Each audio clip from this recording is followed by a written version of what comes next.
늙은이들이 혼자 죽을 바에야 내가 써주는 게 낫지 않아? 경찰이 수갑을 채우는 순간 완벽했던 아내 지인의 입에서 차가운 독설이 쏟아졌습니다. 당신들 같은 늙은이들은 어차피 쓸모없잖아. 3개월 전까지만 해도 매일 도시락을 싸주며 헌신적으로 보살펴주던 그 여자가 맞나요? 병원 진료에 동행하며 함께하는 시간이 소중하다고 말하던 그 사람이요?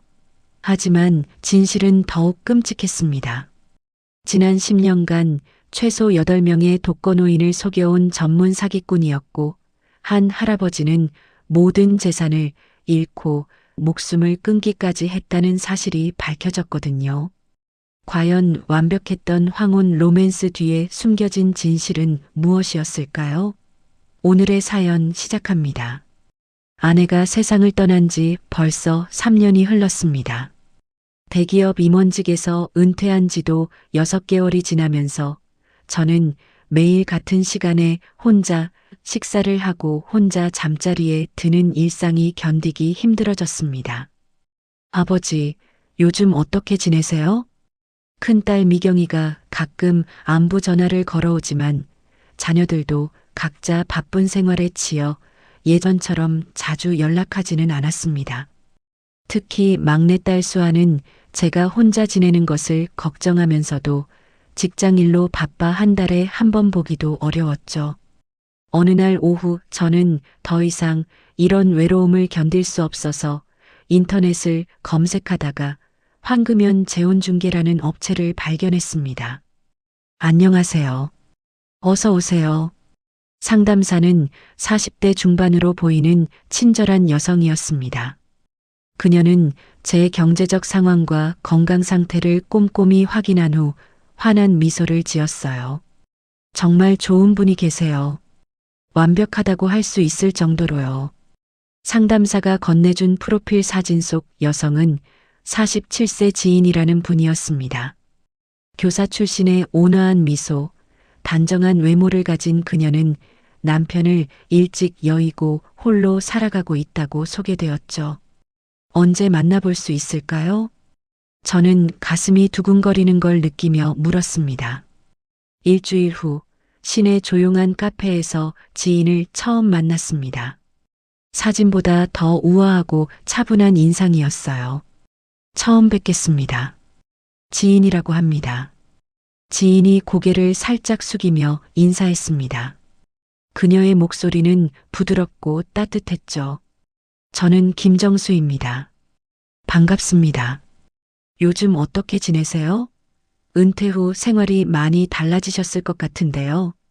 지인은 제 은퇴 생활에 대해 진심 어린 관심을 보였습니다. 등산이 취미라고 말하자 눈을 반짝이며 대답했어요. 저도 자연을 좋아해요. 함께 산책할 수 있다면 정말 좋겠어요. 그 순간 저는 오랜만에 마음이 따뜻해지는 걸 느꼈습니다. 건강은 어떠세요? 정기검진은 받고 계시죠?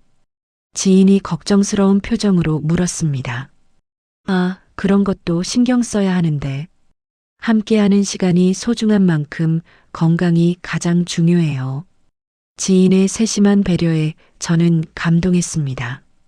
그 후 3개월 동안 지인은 정말 완벽한 여성이었습니다.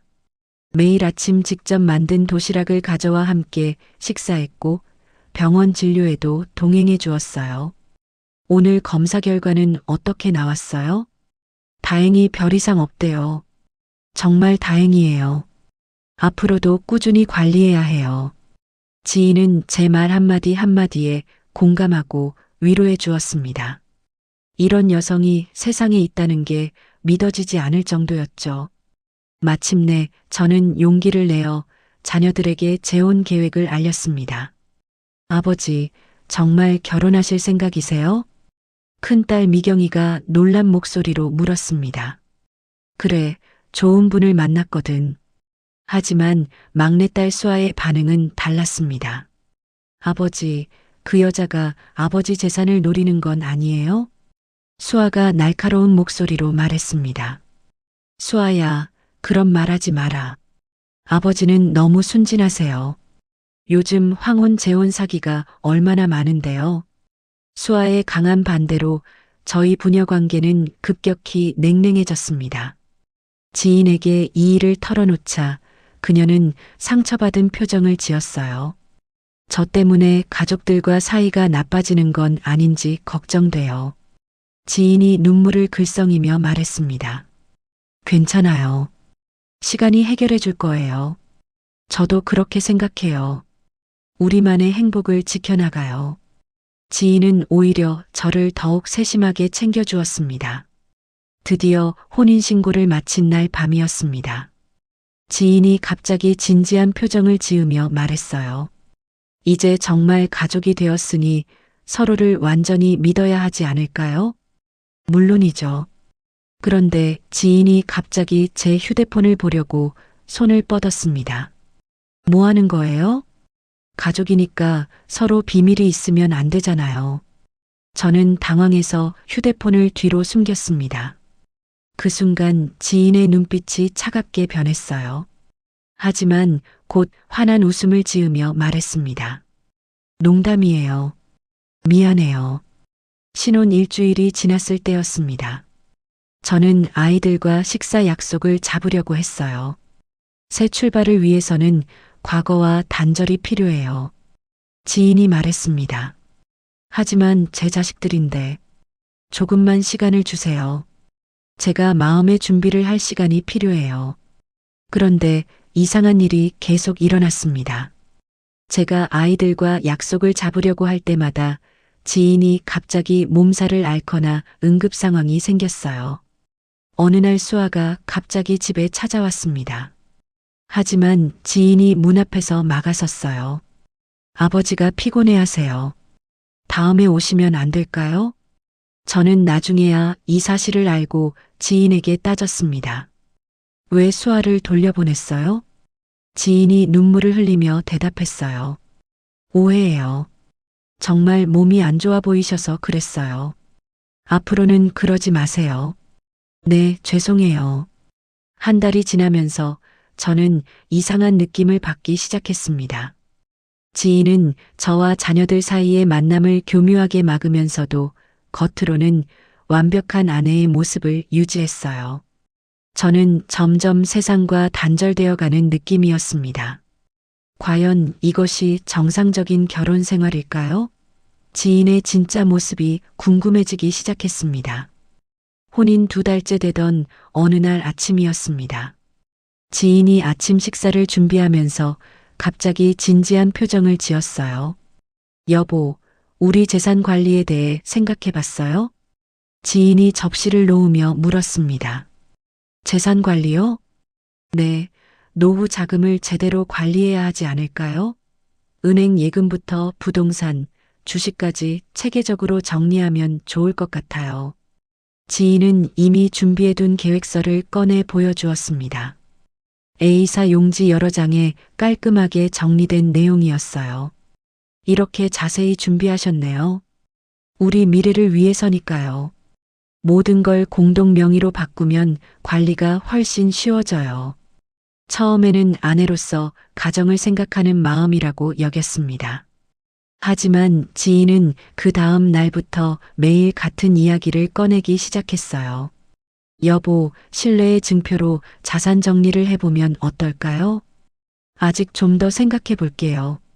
저를 믿지 못하시는 건가요? 지인이 서운한 표정을 지으며 물었습니다. 그런 게 아니라 급하게 결정할 일은 아닌 것 같아서요. 며칠 후 지인이 다시 서류를 가져왔습니다. 자세히 보니 모든 재산이 지인 명의로 이전되는 내용이었어요. 이건 제 이름으로만 되어 있는데요. 아, 그거요? 부부간에는 순서가 중요하지 않아요. 지인이 당연하다는 듯이 말했습니다. 그래도 이상하지 않나요? 그럼 제가 먼저 제 모든 걸 당신 명의로 옮기죠. 그러면 안심되시겠어요? 하지만 며칠이 지나도 지인은 자신의 재산에 대해서는 아무 말도 하지 않았습니다. 오히려 제가 자산 이전을 미루자 태도가 확연히 달라졌어요. 왜 자꾸 미루시는 거예요? 지인의 목소리가 차갑게 변했습니다. 평소에 온화한 미소는 온데간데 없이 사라져버렸죠. 조금만 더 시간을 주세요. 시간이 뭐가 더 필요해요? 지인이 식탁을 탁 치며 소리쳤습니다. 그리고는 며칠 동안 저에게 말을 걸지 않았어요. 이런 일이 반복되면서 저는 점점 혼란스러워졌습니다. 어느 날 수아에게서 안부 문자가 왔어요. 아버지, 잘 지내세요? 보고 싶어요. 제가 답장을 보내려는데 지인이 갑자기 나타났습니다. 누구한테 문자 보내세요? 수아한테 온 문자에 답장 보내려고요. 지인의 얼굴이 순식간에 일그러졌어요. 저한테는 배신감을 느껴요. 뭐가 배신이에요? 재혼 가정에서 전처 자식들과 계속 연락하는 건 새로운 가정을 위협하는 일이에요. 지인이 떨리는 목소리로 말했습니다. 그래도 제 딸인데요. 저는 당신만 믿고 모든 걸 포기했어요. 그런데 당신은 아직도 과거에 매달려 있어요. 지인이 눈물을 흘리며 호소했습니다. 다음 날 지인이 갑자기 짐을 싸기 시작했어요.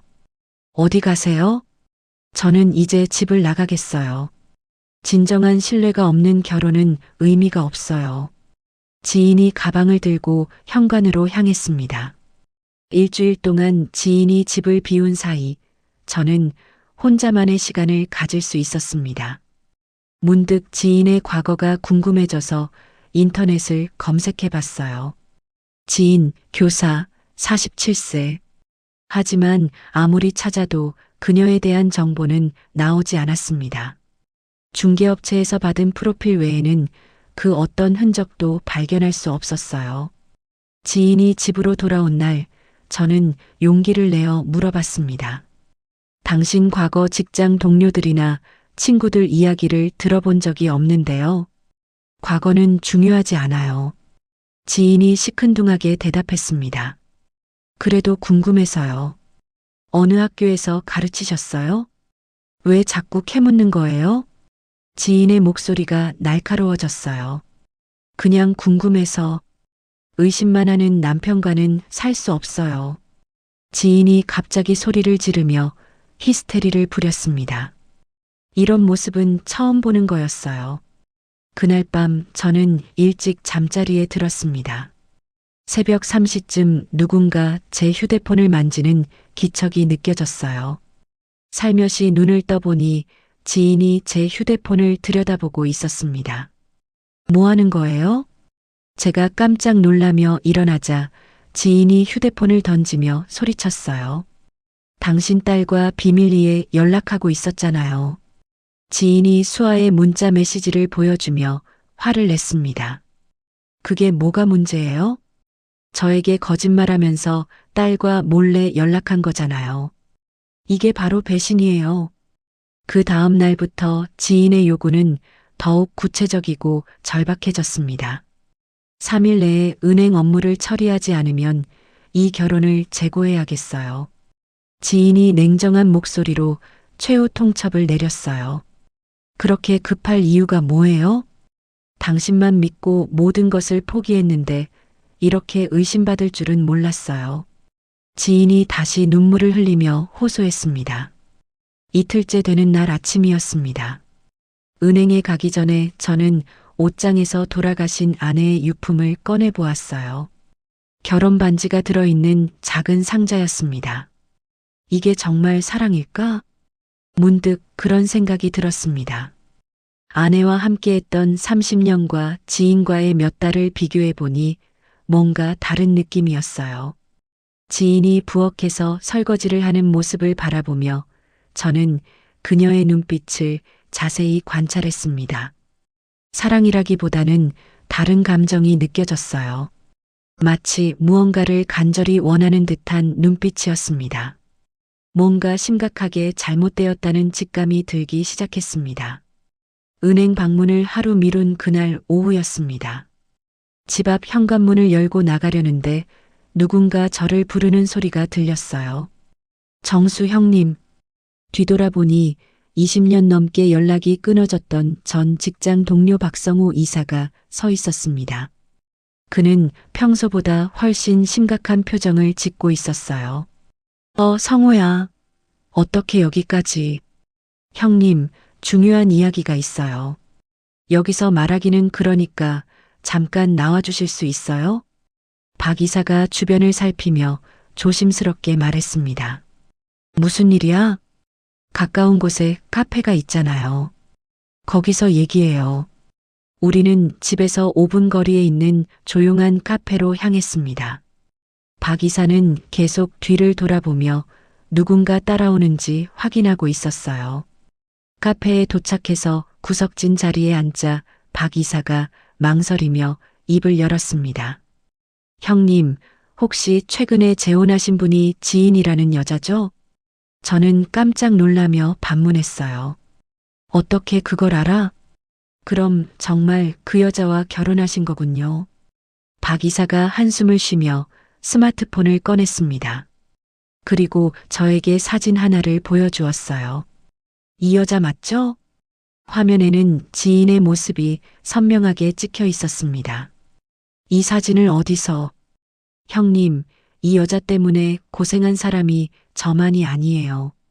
박 이사가 무거운 목소리로 말했습니다. 무슨 소리야?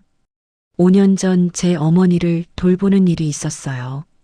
그때 이 여자와 비슷한 사람을 만났거든요. 박 이사가 커피잔을 잡은 손이 떨리고 있었어요.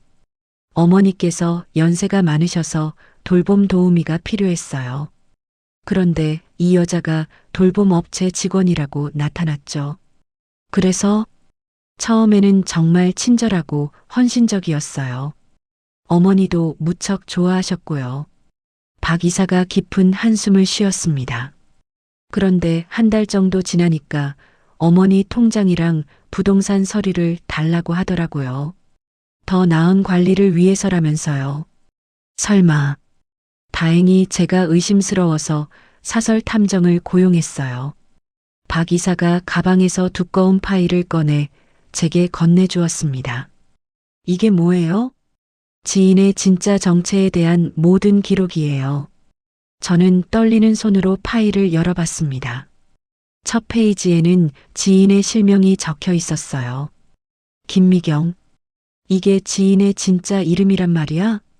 네, 그리고 이 여자가 지난 10년 동안 최소 8명의 독거노인들을 속였다는 기록이 다 들어있어요. 저는 믿을 수 없다는 표정으로 파일을 넘겨봤습니다. 각 페이지마다 충격적인 내용들이 적혀 있었어요. 이 여자가 사용한 가명만 해도 10개가 넘어요. 지인, 미선, 은주, 현숙. 박 이사가 파일을 가리키며 설명했습니다. 접근 방법도 다양해요. 재혼 중개업체, 교회, 노인복지관. 정말 체계적으로 사냥감을 물색했어요. 저는 파일을 보면서 점점 끔찍한 진실을 깨닫게 되었습니다. 이 할아버지는 어떻게 된 거예요? 제가 한 피해자의 사진을 가리키며 물었어요. 모든 재산을 잃고 스스로 목숨을 끊으셨어요. 박 이사의 목소리가 떨렸습니다. 뭐라고요? 이분 유족이 작성한 진술서도 있어요. 마지막까지 그 여자가 사랑한다고 속였다고 써 있어요. 저는 온몸에 소름이 돋는 걸 느꼈습니다. 형님, 지금 당장 모든 자산을 보호하고 경찰에 신고해야 해요. 하지만 아직 확실한 증거가 이것도 모자라요? 형님도 이미 똑같은 과정을 겪고 있잖아요. 박 이사가 답답한 표정을 지으며 소리쳤어요. 생각할 시간을 좀 주세요. 시간이 없어요. 내일 은행에 가신다고 하셨죠? 저는 대답하지 못했습니다. 아직도 지인에 대한 감정적 혼란 때문에 현실을 받아들이기 어려웠어요. 그날 저녁 집으로 돌아가니 지인이 평소와 달리 환하게 웃으며 맞아주었습니다. 어디 다녀오셨어요? 오늘 왜 이렇게 늦으세요? 그냥 산책 좀 하고 왔어요. 피곤해 보여요. 오늘은 당신이 좋아하는 갈비찜 해놨어요. 식탁에는 정말 제가 좋아하는 음식들이 가득 차려져 있었습니다. 왜 갑자기 이렇게? 당신이 힘들어 보여서 특별한 날로 만들고 싶었어요. 지인이 다정하게 밥을 떠주며 말했습니다. 식사 중에 지인이 자연스럽게 말을 꺼냈어요. 내일 은행 업무 처리하고 나면 우리 제주도 여행 떠나요. 제주도요? 네, 허니문도 제대로 못 갔잖아요. 그리고 지인이 잠깐 멈췄다가 다시 말했습니다. 당신 딸들도 언젠가는 우리 결혼을 축복해 줄 날이 올 거예요. 정말 그럴까요? 물론이죠. 시간이 해결해 줄 거예요. 바로 그 순간이었습니다. 저는 지인의 완벽한 미소 뒤에 숨겨진 다른 무언가를 포착했어요. 계산적이고 차가운 눈빛이었습니다. 박 이사가 건네준 파일의 내용과 지금 상황이 정확히 일치한다는 생각이 들었어요. 똑같은 패턴, 똑같은 수법, 똑같은 말들. 등골이 서늘해지는 공포를 느꼈습니다. 과연 내가 사랑하고 있다고 생각했던 이 여자는 누구일까요? 다음 날 새벽 5시였습니다. 지인이 깊이 잠든 사이 저는 조용히 침실을 빠져나왔어요. 가슴이 두근거리며 수아에게 전화를 걸었습니다. 여보세요? 수아의 목소리가 잠에서 깬 듯 어색했어요. 수아야, 나다. 아버지, 이 시간에 무슨 일이세요? 아빠가 위험에 처했을 수도 있어. 긴급히 만나야겠다. 또 그 여자 얘기세요? 아버지, 이제 그만하세요. 수아의 목소리가 차갑게 변했습니다. 수아야, 이번은 정말 심각해. 아버지가 재혼을 후회하신다고 해서 제가 뭘 할 수 있겠어요? 들어봐. 어제 박 이사를 만났는데. 누구요? 아빠 직장 동료였던 박성우 이사 말이야. 그 사람이 지인에 대한 충격적인 자료를 가져왔어. 저는 박 이사가 준 파일의 내용 중 일부를 설명하기 시작했습니다. 지인의 진짜 이름은 김미경이고 지난 10년 동안 최소 8명의 노인들을 속였다는 기록이 있어. 뭐라고요? 수아의 목소리가 급변했어요. 아버지, 정말이에요? 그래. 그리고 한 할아버지는 모든 재산을 잃고 스스로 목숨을 끊으셨다고 해. 아버지, 지금 당장 그 여자 곁을 떠나세요. 수아가 다급하게 소리쳤습니다. 어떻게 해야 할지 모르겠어. 1시간 후에 시청 앞 카페에서 만나요. 제가 지금 당장 나갈게요. 고마워, 수아야. 저는 조용히 옷을 갈아입고 집을 나섰습니다. 다행히 지인은 아직 잠들어 있었어요. 시청 앞 카페에 먼저 도착해서 기다리고 있는데 수아가 헐레벌떡 뛰어왔습니다. 아버지. 수아가 숨을 헐떡이며 제게 달려왔어요. 미안하다, 수아야. 이제야 내 말이 맞았다는 걸 깨달았어. 괜찮아요. 지금이라도 알게 된 게 다행이에요. 저는 박 이사가 준 파일을 수아에게 보여주었습니다. 수아는 파일을 꼼꼼히 살펴보더니 얼굴이 창백해졌어요. 이건 명백한 범죄예요. 지금 당장 경찰에 신고해야 해요. 하지만 아직 실제 피해가 발생한 건 아니잖아. 그리고 혼인 관계라는 것도 복잡하고. 아버지, 이런 상황에서 뭘 더 생각해요? 수아가 답답해하며 말했습니다. 신중하게 접근해야 할 것 같아. 성급하게 행동하면 오히려 위험할 수도 있어. 수아가 잠깐 생각하더니 눈을 반짝였어요. 아버지, 제가 IT 회사에서 일하잖아요. 그 여자의 디지털 발자취를 추적해 볼게요. 그게 가능해? 네, 요즘은 모든 게 인터넷으로 연결되어 있어요. 분명히 단서가 있을 거예요. 수아가 자신 있게 말했습니다. 그럼 어떻게 할까? 아버지는 집에서 그 여자의 행동을 관찰하세요. 저는 외부에서 증거를 수집할게요. 함께 작전을 세우는 거구나. 네, 그런데 그 여자가 의심하지 않도록 평상시와 똑같이 행동해야 해요. 수아가 진지하게 말했습니다. 은행 업무는 어떻게 하지? 최대한 미루세요. 제가 조사할 시간이 필요해요. 알겠어. 그리고 매일 정해진 시간에 안전 확인 전화를 주고받아요. 아버지가 위험하면 즉시 알려주세요. 우리는 구체적인 계획을 세웠습니다. 저는 다시 집으로 돌아가야 했어요. 집 앞에 도착하니 지인이 현관 앞에서 저를 기다리고 있었습니다. 어디 다녀오셨어요? 지인의 눈빛이 의심스러워 보였어요. 아침 산책 좀 하고 왔어요. 이렇게 일찍요? 평소에는 안 그러셨는데. 잠이 안 와서요. 지인이 제 옷을 유심히 살펴보더니 코를 킁킁거렸어요. 커피 냄새가 나는데요? 산책하다가 커피 한 잔 마셨어요. 누구와 만나신 거예요? 지인의 목소리가 날카로워졌습니다. 혼자 마셨어요. 정말요? 지인이 제 눈을 빤히 쳐다봤어요. 그날 오후 지인이 갑자기 짐을 싸기 시작했습니다. 뭐 하는 거예요? 우리 관계에 대해 확신이 서지 않아요. 지인이 차가운 목소리로 말했어요. 갑자기 무슨 소리예요? 진정한 신뢰가 없는 결혼은 의미가 없어요. 저는 이제 떠나겠어요. 지인이 가방을 들고 현관으로 향했습니다. 저는 연기라는 걸 알면서도 당황한 척해야 했어요. 떠나지 마세요. 그럼 저를 믿는다는 증거를 보여주세요. 어떻게요? 내일 은행에 가서 모든 업무를 처리하세요. 그러면 저도 돌아올게요. 결국 저는 어쩔 수 없이 약속했습니다. 알겠어요. 내일 은행에 가겠어요. 지인의 얼굴에 만족스러운 미소가 번졌어요. 역시 당신을 믿었어요. 그날 밤 지인이 깊이 잠든 사이 저는 그녀의 가방을 조심스럽게 뒤져봤습니다. 손전등으로 비춰보니 충격적인 물건들이 들어 있었어요. 여러 개의 휴대폰, 각각 다른 이름으로 된 신분증들, 그리고 다른 노인들의 사진이 담긴 수첩까지. 박 이사의 경고가 모두 사실이었다는 걸 확신하게 되었습니다. 새벽 3시, 저는 수아에게 긴급 문자를 보냈어요. 내일 은행에 가야 하는 상황이야. 어떻게 하지? 곧바로 수아에게서 답장이 왔습니다. 절대 혼자 가지 마세요. 우리 계획을 실행해요.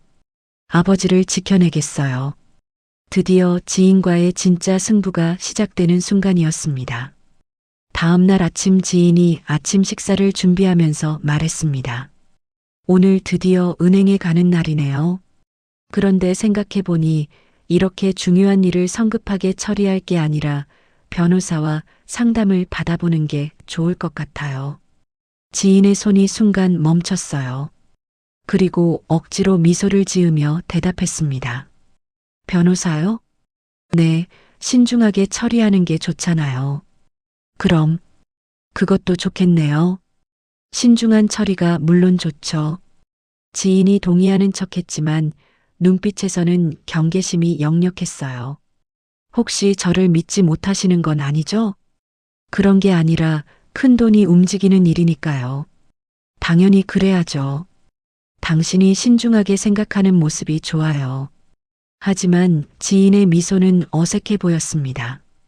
은행에 도착하니 수아가 미리 연락한 변호사가 기다리고 있었어요. 그리고 자연스럽게 앉아있는 중년 남성이 한 명 더 있었습니다. 안녕하세요. 변호사 이민수입니다. 반갑습니다. 지인이 변호사와 인사를 나누는 사이 저는 다른 남성이 몰래 휴대폰으로 촬영하는 걸 봤어요. 수아가 배치한 사설 탐정이었습니다. 그럼 어떤 업무를 처리하실 예정인가요? 변호사가 물었습니다. 남편 명의 자산을 제 이름으로 이전하려고 해요. 지인이 대답했어요. 서류는 준비해 오셨나요? 당연히 다 준비했어요. 빨리 처리해 주세요. 지인이 재촉하기 시작했습니다. 은행 창구에 앉아 지인이 직원에게 말했어요. 모든 자산을 제 계좌로 이체해 주세요. 고객님, 금액이 상당히 크시네요. 본인 확인과 추가 서류가 필요합니다. 직원이 차분하게 설명했어요. 무슨 추가 서류요? 다 가져왔는데. 지인의 목소리가 높아졌습니다. 대출 관련 서류도 확인해야 하고. 시간이 촉박해요. 빨리 처리해 주세요. 지인이 갑자기 흥분하며 책상을 두드렸어요. 이 모든 모습이 CCTV에 고스란히 기록되고 있었습니다. 고객님, 진정하시고. 바로 그 순간이었습니다. 은행 입구에서 큰 소리가 들렸어요. 김미경 씨. 모든 사람들이 뒤를 돌아봤습니다. 박 이사가 은행 안으로 걸어 들어오고 있었어요. 김미경 씨, 또 다른 피해자를 만드시는군요. 지인의 얼굴이 순식간에 창백해졌습니다. 저는 김미경이 아닌데요. 지인이 떨리는 목소리로 말했어요. 모르는 사람이에요. 누구세요? 모르는 사람이라고요? 박 이사가 비웃으며 가방에서 서류 뭉치를 꺼냈습니다. 여러분, 이 여자의 정체를 알려드리죠. 은행 직원들과 다른 고객들이 모두 주목했어요. 이 여자는 김미경이라는 이름으로 지난 10년간 노인들을 속여온 전문 사기꾼입니다. 박 이사가 과거 피해자들의 진술서와 사진을 펼쳐 보였어요. 이건 뭐예요? 가짜잖아요. 지인이 필사적으로 부인했습니다. 가짜라고요? 그럼 이 사진들도 가짜겠네요? 박 이사가 지인의 과거 범죄 기록을 하나씩 공개했습니다. 은행 업무는 즉시 중단되었어요. 이 모든 게 오해예요. 지인이 저에게 매달렸습니다. 여보, 저를 믿어요. 이 사람들이 거짓말하는 거예요. 당신의 진짜 이름도 모르겠어요. 저는 지인을 밀어내며 말했습니다. 지인이 아니라 김미경이 당신 진짜 이름 아닌가요? 바로 그때 은행 입구로 수아가 경찰관들과 함께 들어왔어요. 아버지, 수아가 저에게 달려왔습니다. 김미경 씨, 체포영장이 나왔습니다. 경찰관이 영장을 보여주며 말했어요. 아니에요. 전 지인이에요. 김미경이 아니라고요. 지인이 마지막까지 발악했습니다. 모든 것이 사랑 때문이었어요. 정말 사랑했다고요. 지인이 저를 바라보며 눈물을 흘렸어요. 하지만 경찰이 수갑을 꺼내자 지인의 표정이 완전히 바뀌었습니다. 늙은이들이 혼자 죽을 바에야 내가 써주는 게 낫지 않아요? 지인이 차가운 목소리로 독설을 퍼부었어요. 당신들 같은 늙은이들은 어차피 쓸모없어요.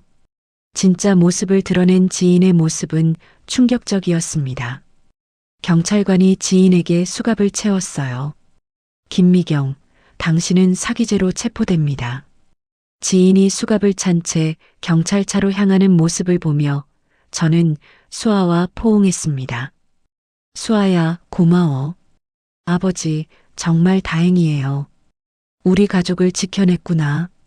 저는 간신히 말을 꺼냈어요. 이제 끝났어요, 아버지. 그날 저녁 집에서 수아와 박 이사와 함께 사건을 정리했습니다. 다행히 지인이 가져간 건 거의 없어요.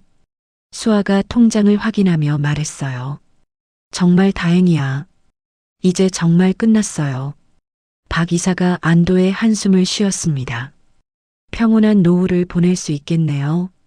저는 마음이 한결 가벼워진 걸 느꼈어요. 하지만 이틀 후 충격적인 우편물이 도착했습니다. 법무법인에서 온 공문이었어요. 뭐라고요? 저는 서류를 보며 경악했습니다. 지인이 저를 사업 파트너로 등록해서 거액의 사업 대출을 받았다는 내용이었어요. 그리고 연대보증 책임으로 인한 채무 상속 통지서까지. 악몽은 끝나지 않았던 것입니다. 법무법인 공문을 다시 한번 자세히 읽어봤습니다. 손이 떨려서 글자가 제대로 보이지 않았어요. 지인이 내 명의로 3억 원짜리 사업자 대출을 받았다고? 저는 믿을 수 없다는 표정으로 중얼거렸습니다. 아버지, 이게 정말이에요? 수아가 제 어깨 너머로 서류를 보며 물었어요. 허위 서류를 통해 연대보증인으로 등록되었고 이미 대출금은 모두 인출된 상태라고 나와 있어. 이건 명백한 명의 도용이잖아요. 수아가 분노에 차서 소리쳤습니다. 당장 은행에 가봐야겠어. 우리는 급히 대출은행을 찾아갔어요. 고객님, 확인 결과 정상적인 대출 절차를 거치셨네요. 은행 직원이 컴퓨터 화면을 보며 말했습니다. 정상적이라니요? 저는 대출 신청한 적이 없어요. 하지만 여기 보시면 고객님의 인감증명서와 신분증 사본이 있습니다. 직원이 서류를 보여주었어요. 정말 제 것과 똑같았습니다. 이건 위조된 거예요. 수아가 항의했어요. 사업 계획서도 상당히 구체적으로 작성되어 있고요. 이 모든 게 가짜라고요. 저는 억울한 마음에 목소리가 커졌습니다. 고객님, 정당한 절차를 거친 대출이므로 연대보증인이신 고객님이 책임지셔야 합니다. 은행 직원의 말에 저는 머리가 하얘졌어요. 그럼 이 돈은 어디로 갔어요? 가상화폐 거래소와 해외 계좌로 이미 이체되었습니다. 회수할 수 있나요? 현실적으로 어려울 것 같습니다. 집으로 돌아가는 길에 수아가 말했어요.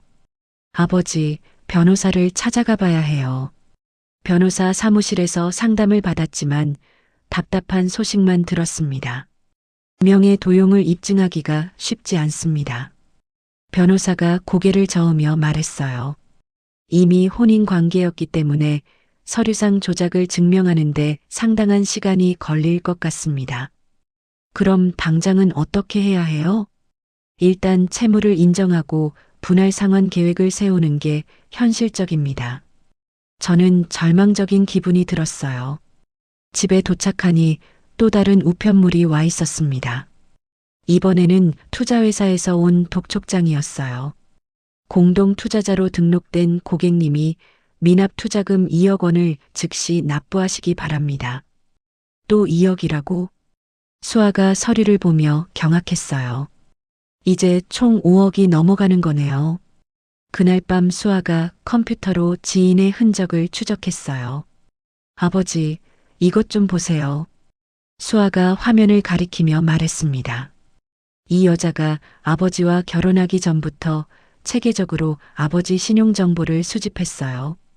어떻게 그런 게 가능해? 인터넷 쇼핑몰이나 각종 사이트에 아버지 정보로 가입한 기록들이 있어요. 수아가 화면을 스크롤하며 보여주었습니다. 그리고 이건 더 충격적이에요. 뭔데? 아버지 인감을 몰래 복제해서 위조 서류를 대량으로 만들었어요. 수아의 목소리가 떨렸어요. 언제 그런 일이? 결혼 직후에 한번 외출하셨을 때인 것 같아요. 그때 인감을 복제했을 거예요. 다음 날 아침 우편함을 확인하니 더 끔찍한 소식이 기다리고 있었습니다. 여러 신용카드 회사에서 온 연체 통지서들이었어요. 아버지 명의로 추가 신용카드를 발급받아서 한도를 모두 써버렸어요. 수아가 서류들을 정리하며 말했습니다. 총 얼마나 되는 거야? 카드 빚만 해도 8천만 원이 넘어요. 저는 의자에 주저앉았습니다. 신용등급도 벌써 바닥으로 떨어졌어요. 이제 어떻게 해야 하지? 저는 머리를 감싸 안으며 중얼거렸어요. 아버지, 경찰에 추가 고발을 해봐요. 우리는 다시 경찰서를 찾아갔습니다. 이미 가해자가 구속된 상태에서 손해 회복은 어려운 문제입니다. 경찰관이 안타까운 표정으로 말했어요. 민사소송을 통해 해결하셔야 할 것 같습니다. 형사처벌과 손해배상은 별개 문제라는 뜻인가요? 네, 그렇습니다. 집으로 돌아와서 계산해 보니 상황이 더욱 심각했습니다. 제 평생 모은 자산으로도 이 모든 채무를 감당하기 어려웠어요. 아버지, 최악의 경우 집까지 담보로 잡혀야 할 수도 있어요. 수아가 조심스럽게 말했습니다. 노후 파산이라는 말이 이런 건가? 저는 한숨을 깊게 쉬었어요. 모든 게 지인 때문이야. 아니에요, 아버지. 제가 더 빨리 막았어야 했어요. 수아가 눈물을 글썽이며 자책했습니다. 내 잘못이 아니야. 제가 처음부터 더 강하게 반대했어야 했는데. 수아야, 눈물 닦아. 이제라도 함께 해결해 나가자. 저는 딸의 손을 잡았습니다.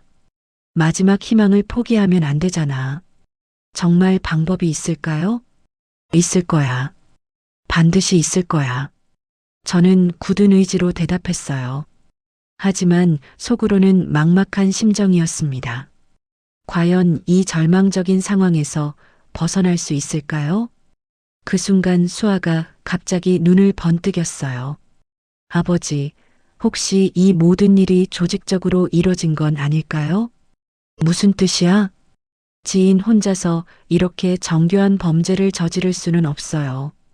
분명히 도움을 준 사람들이 있을 거예요. 수아의 말에 희미한 희망이 보이기 시작했습니다. 다음 날 새벽부터 수아는 컴퓨터 앞에 앉아서 작업을 시작했습니다. 아버지, 이 여자가 사용한 모든 온라인 계정을 추적해 볼게요. 수아가 여러 개의 화면을 띄우며 말했어요. 그런 게 가능해? 인터넷에는 모든 흔적이 남아요. 지운다고 해도 완전히 사라지지 않거든요. 수아의 손가락이 키보드 위에서 빠르게 움직였습니다. 밤새워 작업한 결과 충격적인 사실들이 드러났어요. 아버지, 이것 좀 보세요. 수아가 흥분해서 저를 불렀습니다. 뭘 찾았어? 지인이 혼자 한 게 아니에요. 완전히 조직적인 범죄예요. 화면에는 복잡한 네트워크 구조가 나타나 있었어요. 이게 뭐야? 황혼 재혼 전문 브로커들이에요. 지인은 이 조직의 일원이었어요. 수아가 화면을 가리키며 설명했습니다. 아버지 명의로 처리된 모든 금융거래에 특정 법무사와 공인중개사가 개입되어 있어요. 그럼 이 사람들이 공범이라는 뜻이야? 네, 맞아요. 그리고 피해자가 아버지만이 아니에요. 수아가 다른 화면을 보여주었습니다. 비슷한 수법으로 당한 사람들이 최소 10명은 넘어요. 저는 경악했습니다. 그렇게 많아? 네, 박 이사님께 연락해서 함께 대응해봐요. 박 이사가 급히 우리 집으로 왔어요. 정말 대단한 걸 찾아냈구나. 박 이사가 수아의 조사 결과를 보며 감탄했습니다. 이 정도면 집단 소송도 가능할 것 같은데요? 수아가 기대에 찬 목소리로 물었어요. 그럼 당연하지. 혼자 싸우는 것보다 훨씬 유리해. 다음 날 수아가 금융감독원에 정식 고발장을 제출했습니다. 담당자님, 이건 단순한 개인 사기가 아니에요. 수아가 담당자에게 열심히 설명했어요. 조직적인 금융 범죄라는 점을 강조해서 수사기관에 적극적인 개입을 요청드려요. 자료가 정말 방대하네요. 담당자가 수아가 준비한 서류들을 보며 놀라워했습니다. 이틀 후 경찰청 사이버수사대에서 연락이 왔어요. 안녕하세요. 사이버수사대 김수사관입니다. 전화를 받은 수아가 저를 바라보며 엄지손가락을 올렸어요. 저희도 이미 유사한 사건들을 추적하고 있었습니다. 정말요? 네, 고객님이 제공한 증거들이 저희 수사의 핵심 자료가 될 것 같습니다.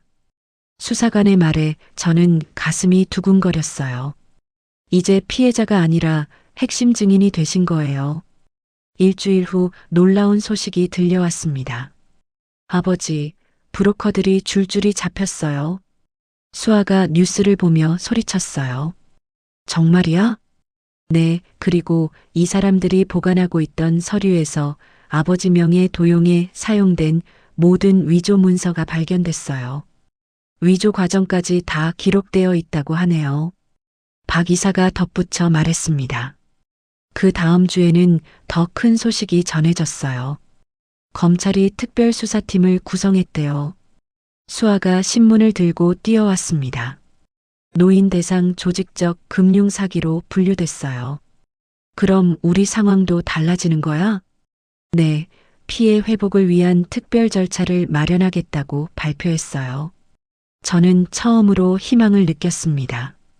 한 달 후 법무법인에서 연락이 왔어요. 고객님, 좋은 소식이 있습니다.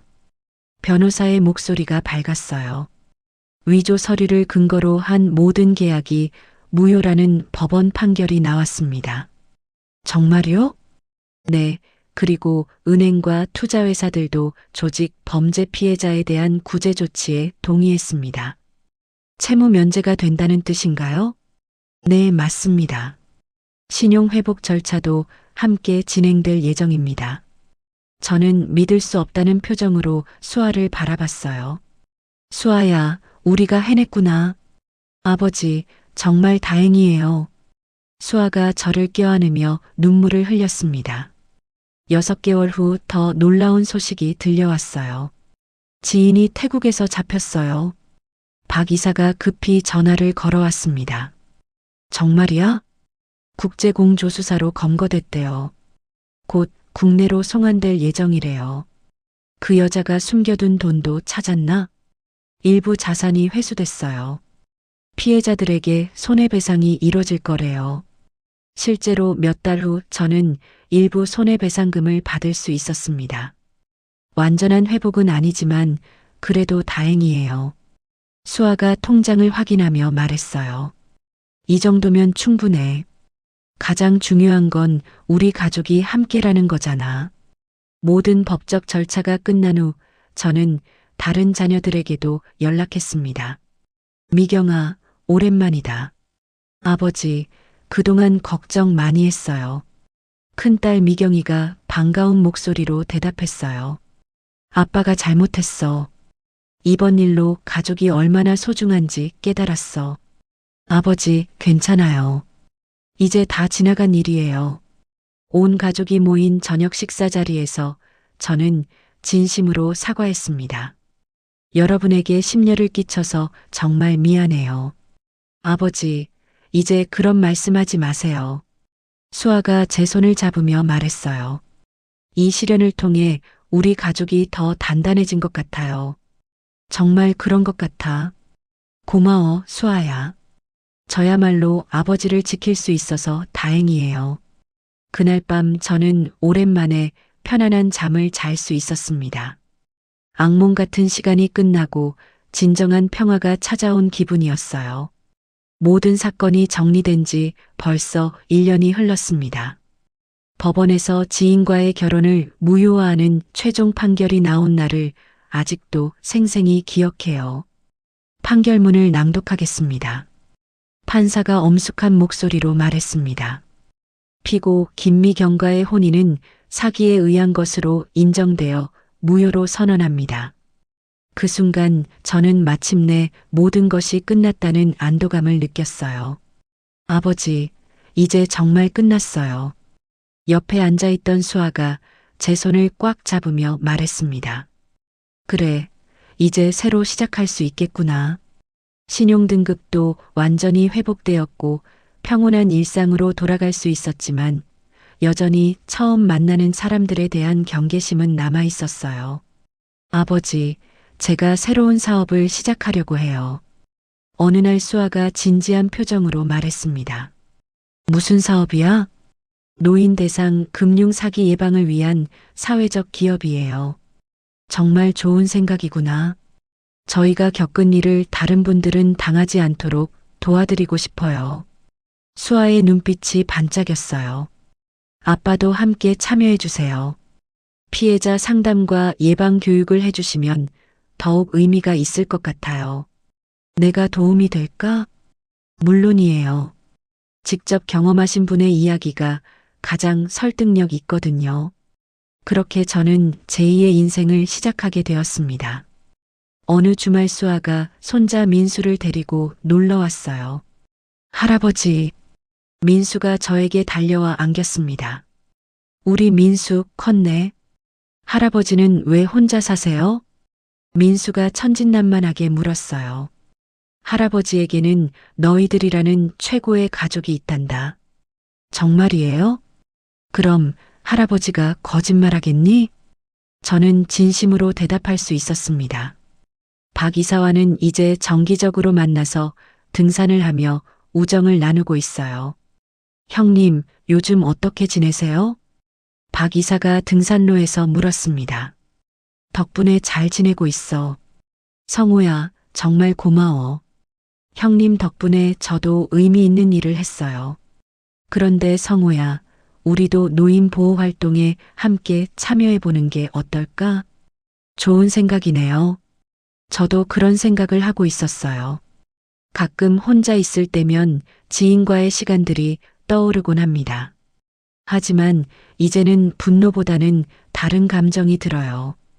그때의 경험이 진짜 사랑이 무엇인지 깨닫게 해준 값비싼 교훈이었구나. 저는 혼자 중얼거리며 마음의 평화를 찾았습니다. 재혼에 대한 생각은 완전히 버렸지만 대신 지역 노인복지관에서 자원봉사를 하고 있어요. 김할아버지, 오늘도 오셨네요. 복지관 직원이 반갑게 인사했습니다. 어르신들과 이야기하는 게 즐거워요. 할아버지 덕분에 어르신들이 많이 밝아지셨어요. 저와 같은 상황의 어르신들과 소통하며 서로를 위로하는 시간이 정말 소중했어요. 수아는 매주 일요일마다 제가 좋아하는 음식을 해서 찾아와요. 아버지, 오늘은 갈비찜 해왔어요. 우리 수아가 요리 솜씨가 늘었네. 엄마한테 배웠거든요. 우리는 함께 영화를 보거나 산책을 하며 그 어느 때보다 돈독한 관계를 유지하고 있습니다. 아버지, 다음 주에 사기 예방 강연 요청이 또 들어왔어요. 어디서? 마포구 노인복지관이에요. 좋아, 가자. 최근에는 노인 대상 사기 예방 강연을 요청받는 일이 많아졌어요. 어르신들, 외로움을 악용당하지 마세요. 강연장에서 저는 진심을 담아 말했습니다. 가족과의 소통을 가장 우선하시기 바랍니다. 저처럼 당하지 마시고 작은 의심이라도 들면 자녀들과 상의하세요. 청중석의 어르신들이 진지하게 들으시는 모습을 보며 보람을 느꼈어요. 강연을 마치고 집에 돌아오는 길에 문득 생각해 봤습니다. 지인 사건으로 인해 잃었던 것들보다 되찾은 것들이 훨씬 크구나. 무엇보다 자녀들과의 관계 회복이 가장 큰 수확이었어요. 진정한 가족의 의미를 재발견한 것도 소중한 경험이었고요. 어느 날 저녁 창가에 앉아서 수아가 보내준 가족 사진을 보고 있었습니다. 온 가족이 함께 찍은 사진이었어요. 혼자가 아니라 이렇게 사랑하는 사람들에게 둘러싸여 있구나. 저는 감사한 마음이 들었습니다. 앞으로 남은 인생을 이 소중한 사람들과 함께 의미 있게 살아가자. 그때 수아에게서 문자가 왔어요. 아버지, 내일 민수 생일 파티 준비했어요. 꼭 오세요. 알겠어. 우리 손자 생일을 빼먹을 수 있겠니? 저는 웃으면서 답장을 보냈습니다. 밤하늘을 바라보며 저는 새로운 다짐을 했어요. 돌아가신 아내에게도 부끄럽지 않은 노후를 보내자. 가족들에게 짐이 되지 않고 오히려 도움이 되는 할아버지가 되자. 이제 저는 완전히 새로운 사람이 된 기분이었습니다. 지인의 사기를 당했던 그 어리석은 남자가 아니라 가족의 소중함을 아는 지혜로운 할아버지로 말이에요. 내일 민수의 생일 파티에서 온 가족이 모일 것을 생각하니 벌써 기분이 좋았습니다. 이제 정말 행복해. 저는 마음속 깊이 중얼거리며 평온한 잠자리에 들었어요. 창밖으로 보이는 별들이 유난히 밝게 빛나고 있었습니다. 마치 새로운 시작을 축복해주는 것 같았어요. 오늘도 저는 감사한 마음으로 하루를 마무리합니다.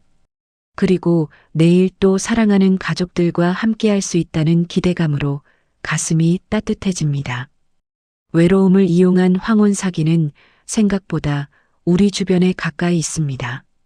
하지만 이 이야기가 우리에게 보여준 것처럼 가족의 관심과 사랑만큼 강력한 보호막은 없습니다. 혼자라고 생각했던 정수 씨에게는 든든한 딸 수아가 있었고 위기의 순간 가족들이 하나로 뭉쳤기에 더 큰 피해를 막을 수 있었습니다. 돈을 잃는 것도 아프지만 진짜 소중한 건 결국 사람이라는 걸 깨달은 거죠. 만약 주변에 홀로 계신 어르신이 있다면 조금 더 관심을 가져주세요. 그리고 어르신들께서는 외로우시더라도 중요한 결정을 내리기 전에 꼭 가족들과 상의하시기 바랍니다. 작은 관심이 큰 불행을 막을 수 있고 늦었다고 생각한 순간에도 가족은 다시 하나가 될 수 있다는 것을 기억해 주세요. 이야기를 끝까지 들어주신 분이 계시다면 잘 들었다고 댓글 하나만 남겨주세요. 감사합니다.